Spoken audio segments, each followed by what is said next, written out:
Now, we've been going through a series, you might remember, and there should be a slide to go up. It'll remind you. As soon as you see it, go, oh, yeah, I've seen that before. A series in Luke, all about following Jesus.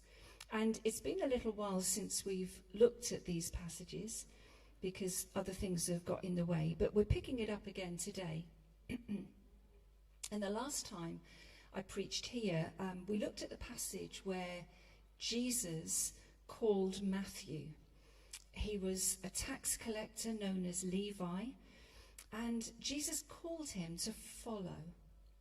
And you might remember that Matthew said nothing when he heard that invitation, but he got up, he packed up his tax booth for the last time, and he left everything behind and went with Jesus. Now, he couldn't possibly have known or even guessed what was to come. I mean, he barely knew who Jesus was. Nobody really did, although there was lots of eyewitness accounts and hearsay. All he knew was that Jesus extended him an invitation, and he accepted it. And perhaps our testimonies might be similar. I don't mean that we were all tax collectors. I don't know enough about you. Maybe you all are secretly. I mean, you wouldn't tell me, would you, if you were a tax collector? There are certain occupations you don't easily admit to. But put it this way, none of us really knows what's ahead. And my testimony is that a preacher told me that Jesus loved me, and I believed him. It was as simple as that. And I gave my heart and my life to Jesus that night. And I didn't know what it meant, not really. I don't think any of us do. But I just knew that this love that man told me about compelled me to follow. I did have a choice, but it kind of wasn't a choice. There was no other option.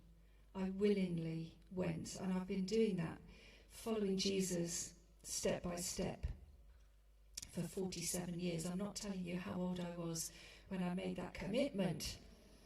I'm terrible at maths. I could have given it away, I don't know. But I guess that we all find out pretty soon in the Christian journey that making such a radical decision to say to Jesus, here's my life, that it comes with a cost. And that's what we're looking at today. We're saying that following Jesus is costly, but worth it.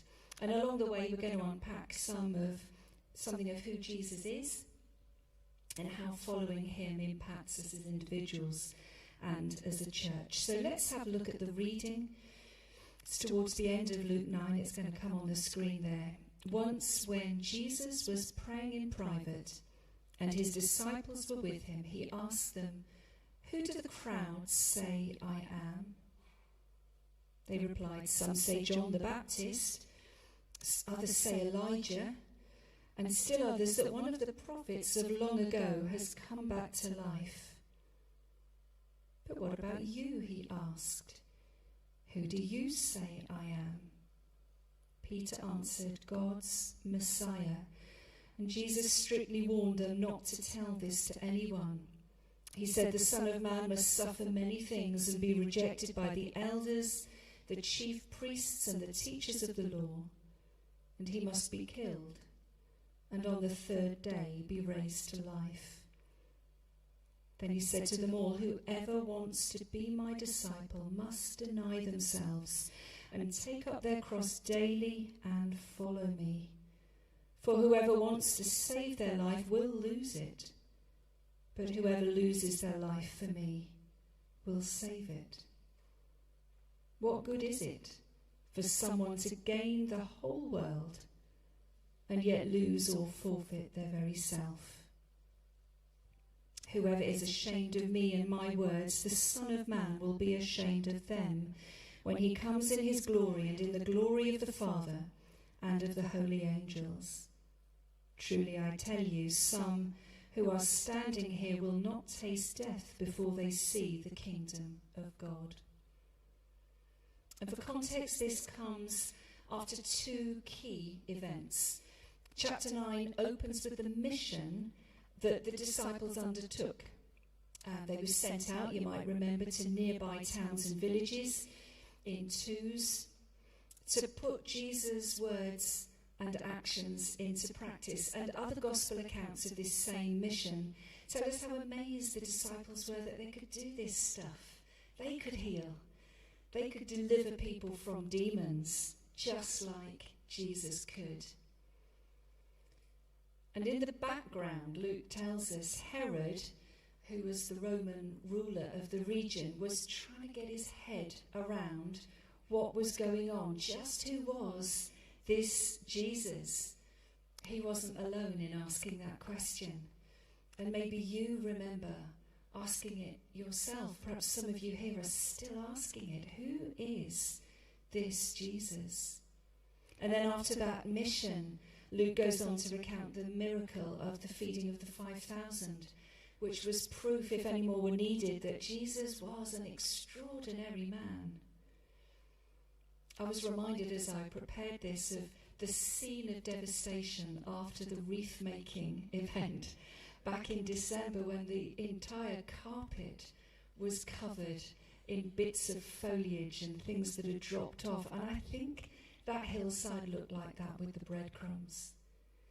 That little loaf, those 5 little loaves and 2 fish, or was it 5 fish and 2 loaves? I can never remember because I can't do numbers. But the crumbs were everywhere. Who is this Jesus?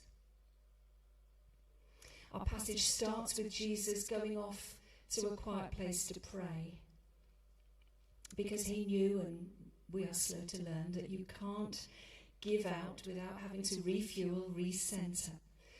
But he's not on his own this time. His disciples are with him, and they're witnessing what he's doing here, reconnecting with his Father.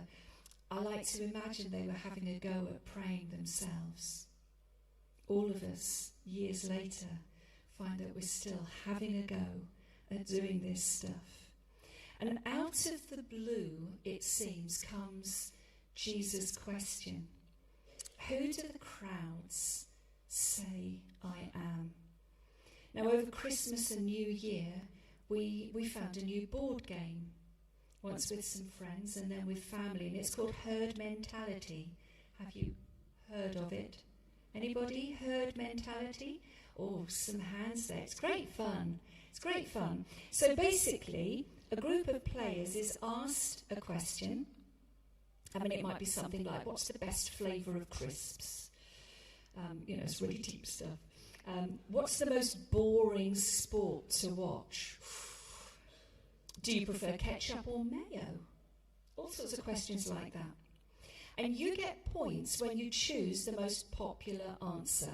And if you're the one who chooses an answer that nobody else did, you get given a little pink plastic cow. And actually, we found, sadly, that it's a little pink plastic cow that loses its leg, or at least gets very wobbly. You don't want that cow in whatever condition it's in. So the game becomes all about looking around you and asking yourself what everyone else might say. Do you get the idea? You see, to win, you don't lead with your honest answer. So as an example, if it was the crisps one, my favourite flavour of crisps is roast chicken. But if you look around the room and you sense there's salt and vinegar people, you don't say roast chicken because you'll get the pink plastic cow. I think you get the idea. So isn't it interesting that Jesus' first question is, who do the crowds say I am? There's a bit of safety in that question for the disciples, because they don't have to lead with anything too personal. They don't have to worry about what's the right answer. They can just, as they did, just relate what other people are saying. So the Jews were looking for the Messiah, as we probably all know, and they believed that a prophecy in the book of Malachi meant that Elijah would return ahead of the Messiah. And that's why the people had got so excited when John the Baptist turned up, because he looked a bit like what they thought Elijah would look like. But then, of course, he was executed, which was really confusing as well as painful. And this confusion is obviously persisting, because in the answers the disciples give, apparently some people are saying that Jesus was John the Baptist. Now that's just plain weird. I think we can rule that one out.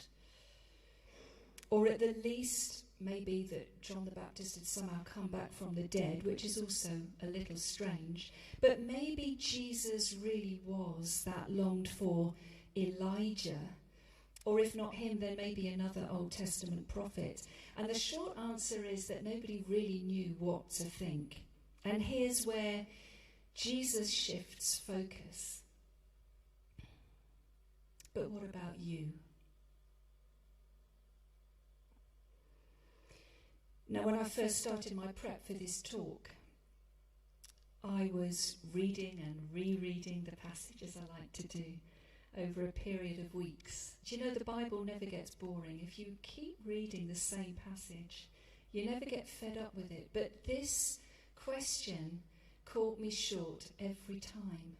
But what about you?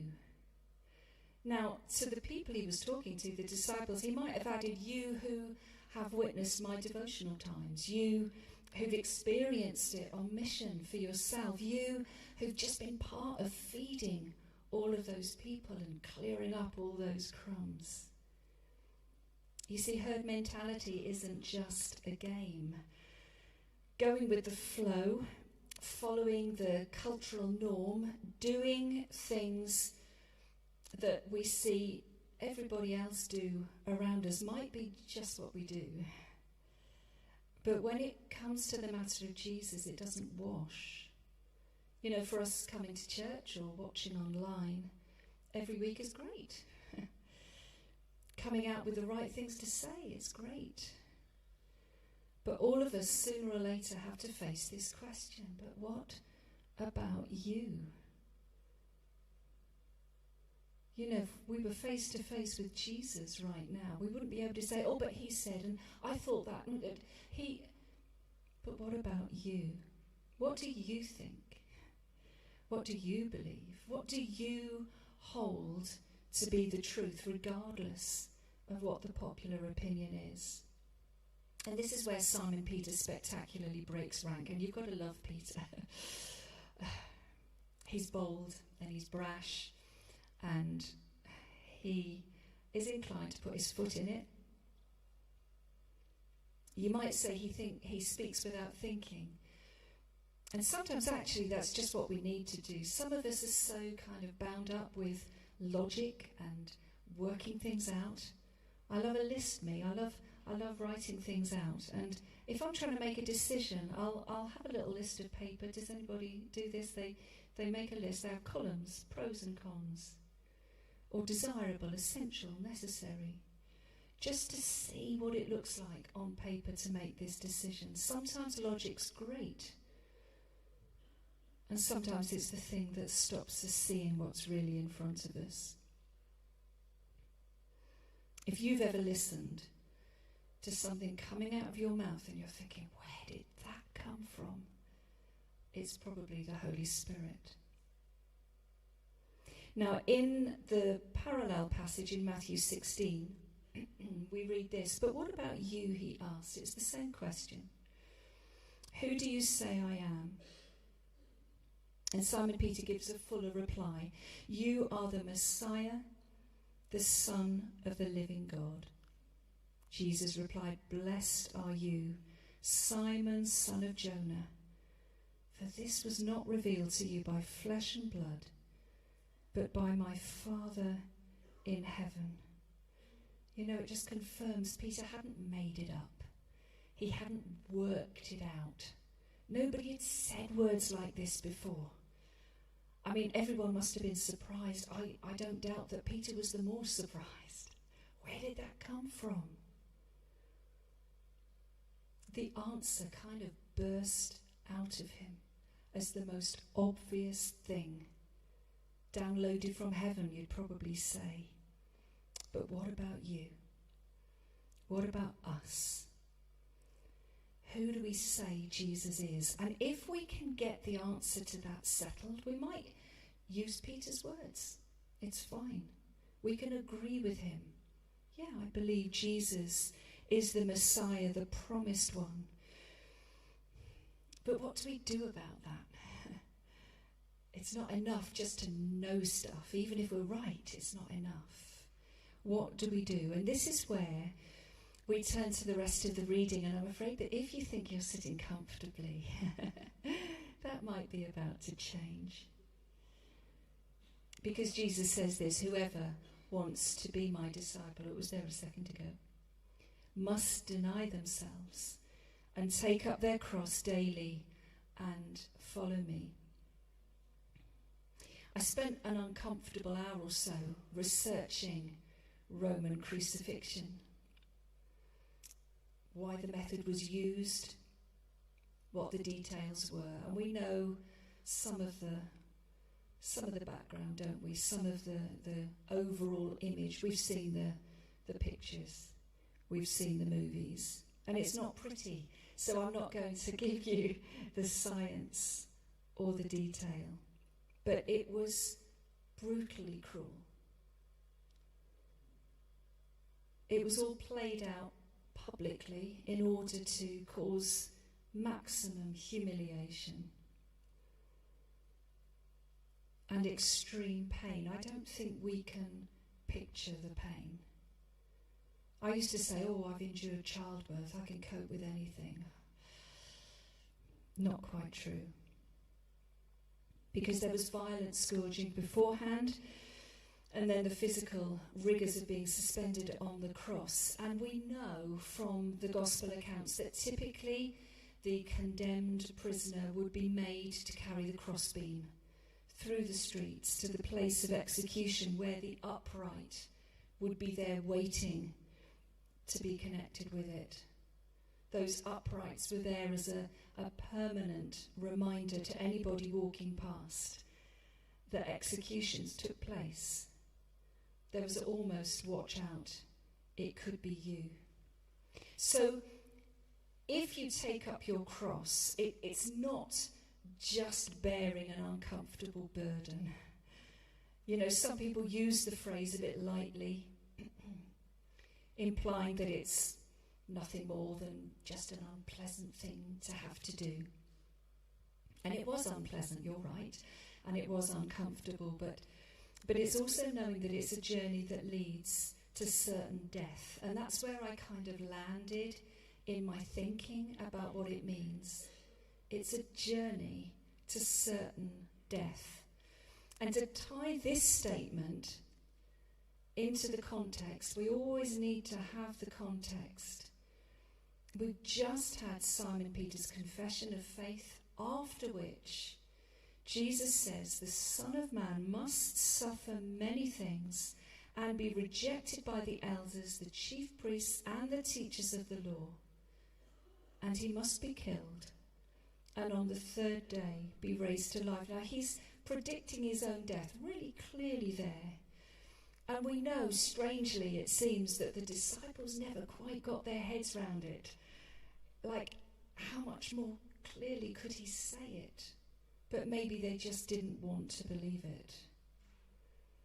Jesus has got crucifixion in his mind when he's saying this stuff about his own death. And he immediately goes on from that to say that if we're to follow him all the way, we have to take up our cross daily. Now, for us, we have to kind of imagine crucifixion.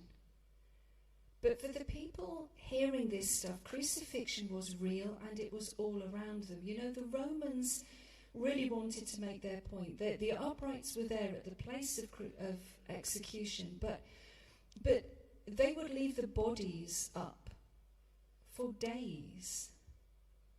We know in Tudor times, don't we, that similar practices took place. They were to serve as a warning. So the people hearing this knew exactly what Jesus was referring to. We have to use our imagination. I wonder what taking up the cross really means. the chances are the people hearing this had seen a crucifixion the day before. This was real. If you ever find yourself saying or listening to someone go, oh, it's just a cross I have to bear, and they're talking about being sent by work to Florida,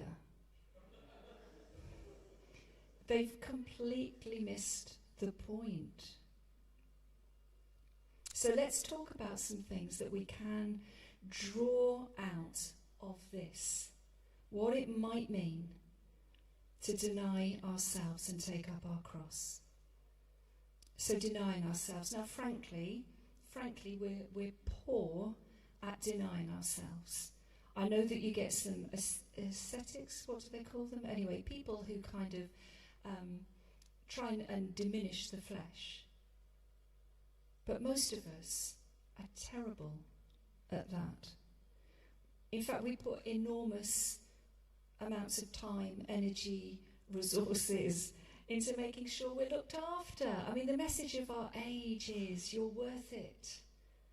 Self-care, self-love. If you don't feel like doing that, that's fine. It's you that's important. Now, we can say that out of deep compassion, and it can be appropriate. But if we're buying into this societal norm of it's all about how you feel, how comfortable you are, I'm sorry, but that isn't what Jesus is saying here. Now, I'm as guilty as we all are. Yeah, we want our needs met, but let's be careful we're not excusing pandering to our wants and calling it meeting our needs. Let's be careful, church. Because this isn't advice in a self-help book, and it isn't one of those dreadful motivational articles in the Saturday paper. We get the Saturday paper every week. There's some new thing about how to live forever and be the fittest and the best, and Jesus isn't talking like that. I think he says, and follow me, to this bit, just as much as the cross bearing. Follow me in denying yourself. Because we know that when Jesus was in the most desperate stage, in the Garden of Gethsemane, when he knew the pain he was about to experience, even then he could say, not my will, but yours be done. What would our society have said to Jesus in the Garden of Gethsemane? Terrifying. Oh, Jesus, you've done really well. You've done really well. 3 years you've held it together. It's obviously too much for you here. Honestly, Jesus, you're sweating blood, mate. I think you've crossed a boundary here. I think you're at your limit. How terrible if Jesus had listened to advice like that. Not my will, but yours be done. So can we put aside our own agenda? I'm not really planning to give answers this morning. That's not my role. Holy Spirit does that really well. But I do have some questions for us all. Do you know, when Becky asked, what's our Isaac? For some of us, it's our agenda. Can we put it aside? Can we put aside our wish list? The things we really want out of life. Even our prayer list, which if we're not careful is little more than a wish list. And can we say, the only thing that matters to me here, now, every day and always, is what God wants in and through me. And we're rubbish at this. I am. On a daily basis, we fail to rise up to Jesus' challenge. But I just think we could practice, couldn't we? We could practice at getting better at that. All sorts of things get better with practice. Why don't we practice that? I'm not very good at denying myself. I'd much rather have a self-satisfied, contented life. The times I've said to Jesus, I just want a quiet life, God. But maybe we can practice. And if we want to be Jesus' disciple, we have to take up our cross, not just once. You know, some of the things are once and for all. You know, when I gave my life to Jesus, I meant it. I haven't had to keep going back. Oh, have it again, God, have it again. I haven't had to say that. When I've accepted that Jesus has forgiven me for my sin, I haven't had to keep going back. I mean, individual sins, gosh, yes, multiple times a day, but not the gift of salvation. I have that. That's not in dispute. But Jesus says we have to take up our cross daily. So if you did it yesterday and you want a day off today, sorry, daily. And what does this mean? And I have given this a lot of thought over the last few weeks. And it's not to say I've found the definitive answer. And I'm really trusting that God's speaking to your hearts as I'm talking. But part of the answer for me is that it demonstrates whether we're all in or not. Some of us are naturally all in people. You know, it doesn't matter what it is. We're either all in or we're all out. We can't do that half measure, lukewarm type of stuff. And that can be great. For others, it's a challenge. Is Christianity just an add-on to our life? One that we can uncouple from when life gets a bit too busy or hectic, or just we prefer to do something else? Let's be honest. Some of our instincts are base instincts. But I said how the person carrying the cross knew that they were on a certain road to death. They knew what was at the end of that road. They were carrying the reminder on their damaged, wounded back. And so part of the answer for me is that we're living in an awareness that we're on a road of dying to self. I think we need the reminder of that every day. I do. Jesus went to the cross in obedience of his Father, obedience that was rooted in his love, and that same correlation of love and obey was really spelled out to us, because Jesus said, if you love me, you'll obey my commandments. And everything he asks of us, be clear about this, he first modelled. You know, Jesus has never asked us to do anything that he hasn't already done. And as Noel's reminded us, we have his strength to work in anyway.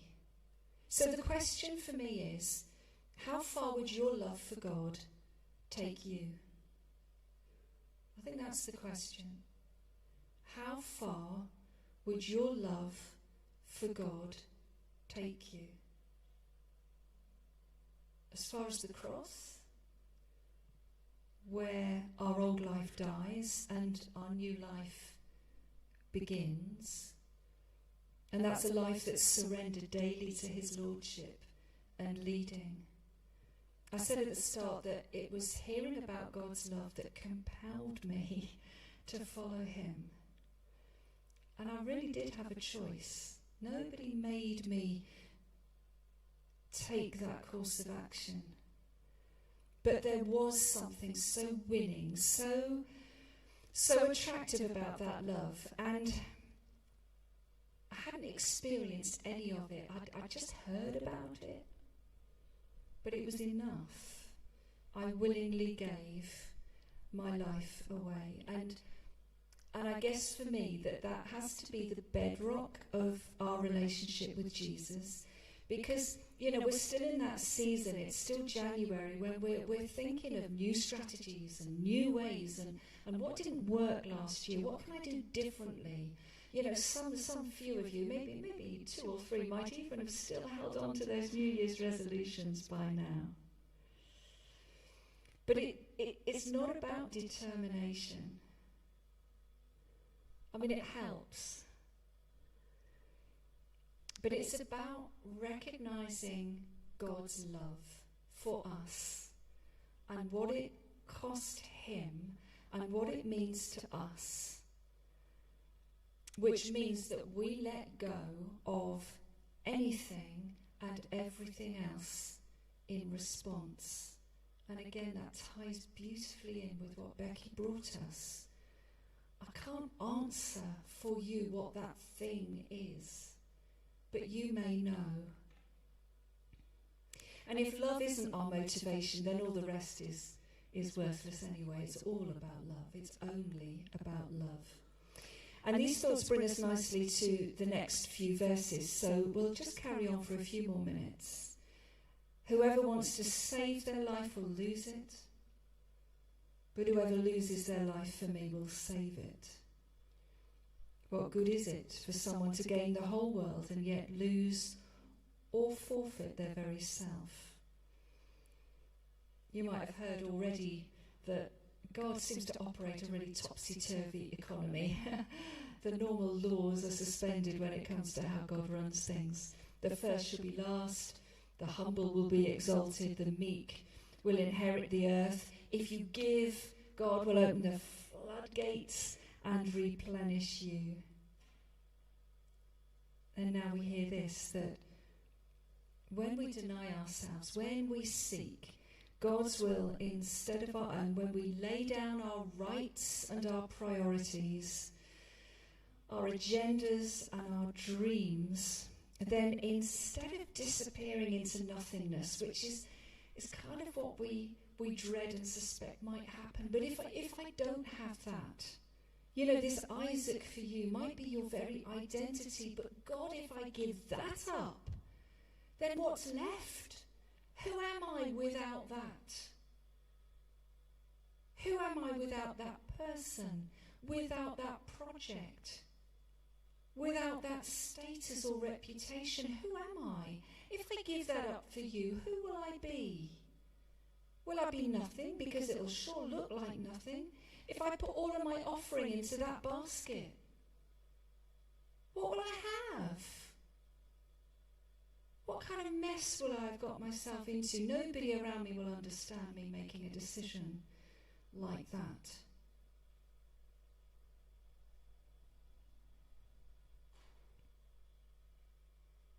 The story goes, I believe this is a true story. There may be one or two details that betray that it's not, but I'm going to go with it as a true story. The story goes that a man was very rich. And as death approached, he was thinking, what could he take with him to heaven as proof of all that wealth? So he hatched a plan, and he got together this block of pure gold. And at the pearly gates, I told you it was true. I told you. At the pearly gates, he was welcomed with a question. What have you brought a paving slab with you for? You need to know the book of Revelation for that reference. The streets are paved with gold. You see, whatever we think is of value, it just isn't. But when we do that topsy-turvy exchange thing, when we deny ourselves, when we forget about trying to save our life and protect everything we've built up, when we let that go, again, I can't fill the gaps in for you, what God will do for you, but my goodness, it'll be so good. And you'll wonder why on earth you didn't let go of that stuff earlier. Why didn't I get to that point in my life sooner? Why didn't I realize that when I said, Jesus, you can have my heart, you can have my life, you can do with me as you want, if I've really, really meant it every day, what my life could have been. Do you know what? I just feel today we shouldn't waste another minute trying to do things in the world's economy, getting ourselves exhausted with all the striving and the trying and the failing and the disappointment and it could be different. It could be different. So what's our response going to be? Can we say yes, yes, yes, yes, yes to God, whatever he asks of us? Will the example of Jesus carrying his cross and dying in our place be enough to encourage us to follow and to not count the cost? I truly pray so.